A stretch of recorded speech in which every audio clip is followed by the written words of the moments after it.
श्री सीताराम। श्रीमद् भगवत गीता अध्याय 5 श्लोक क्रमांक 17। यह जो श्लोक है यह बतलाता है तद्बुद्धयस्तदात्मानस् तन्निष्ठा तत्परायणाः गच्छन्तय पुनरावृत्तिं ज्ञाननिधूत कल्मषाः।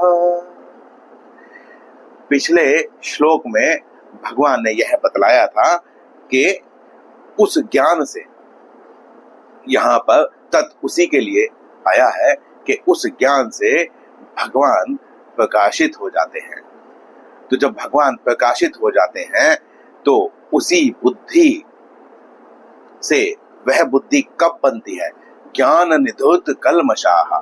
जब उस ज्ञान से आपके जितने भी कल्मष हैं, जितने भी पाप हैं, जितने भी संचित कर्म हैं, सब कुछ उस ज्ञान से सही हो जाता है। उस सभी पापों का नाश हो जाता है, तो कोई बंधन नहीं बचता है। तो वह जो बुद्धि है, वह जो ज्ञान है, वह क्या करता है, यह भगवान ने यहाँ बतलाया है। इसके पश्चात जो साधक होता है उसे क्या करना होता है, यह कब होता है? क्योंकि जो साधक है उस साधक को तद्बुद्धयस, उस बुद्धि के परायण होना चाहिए। तदात्मानस, उसे आत्मा के अपने स्वरूप को पहचान लेना चाहिए। उसे यह जान लेना चाहिए कि मेरा किसी के साथ में कोई रिश्ता नहीं है, मैं एक आत्मा हूं और यहाँ पर जितने भी जीव दिखाई दे रहे हैं उनकी आत्मा और मेरी आत्मा एक ही है, कोई भेद नहीं है। कोई जीव उच्च या नीच नहीं है, कोई मुझसे अलग नहीं है। तो इसीलिए वह बस एक आत्मा जो है उसी के परायण हो, उसी आत्मा को ही चारों तरफ वह देखे। फिर कहते हैं तन्निष्ठा।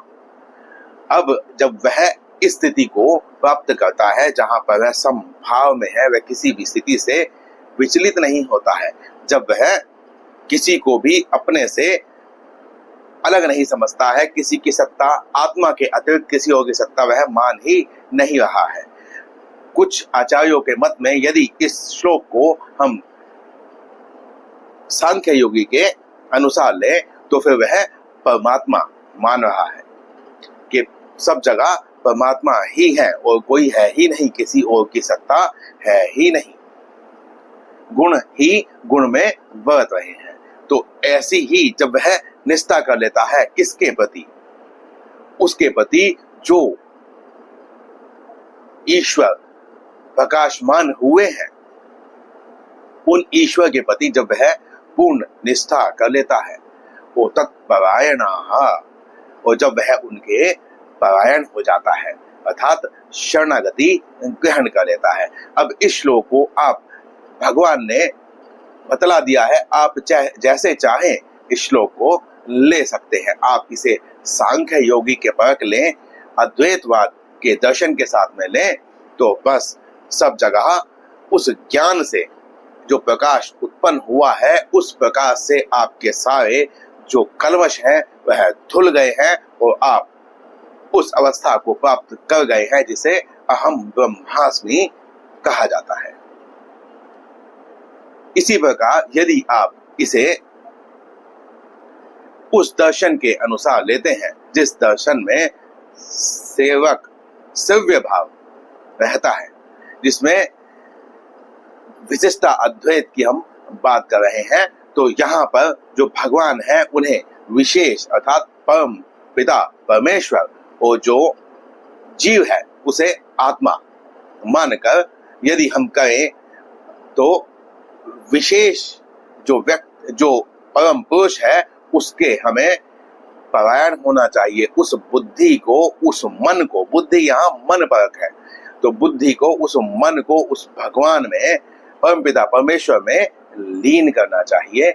हमें उनके स्वरूप को जानना चाहिए, अपने स्वरूप को जानना चाहिए। हमें यह मानना चाहिए कि हम सेवक हैं और उनकी हमें सेवा करनी है।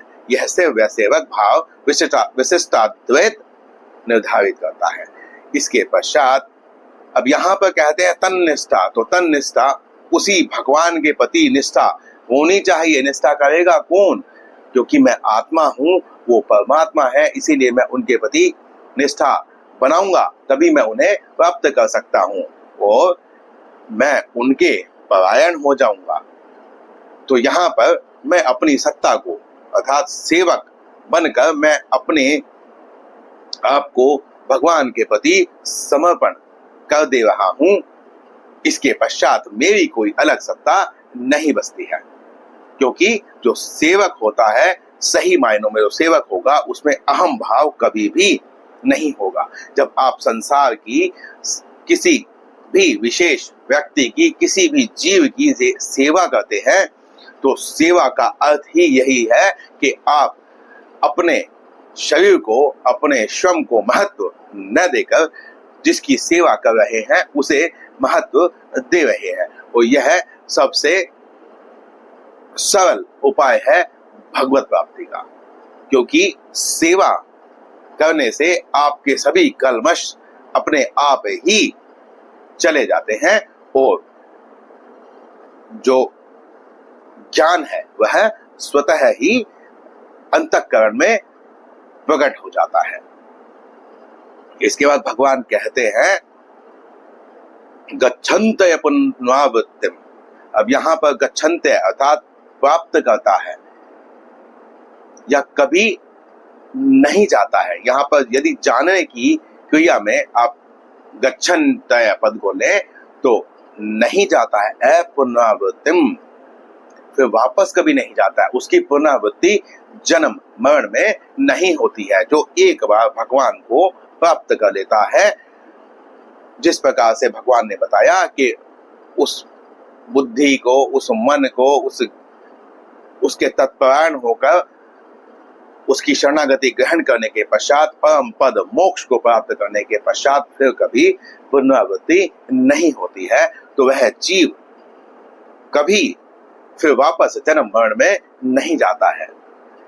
ज्ञान निधूत कल्मषाः, और सभी प्रकार के पाप, प्रारब्ध, कर्म, अकर्म, विकर्म, यहाँ पर सभी भेद समाप्त हो जाते हैं और एक भगवान की शरणागति प्राप्त होती है, या यदि आप अद्वैत सिद्धांत के हिसाब से कहें तो वह ब्रह्म की स्थिति में स्वयं को स्थापित कर लेता है।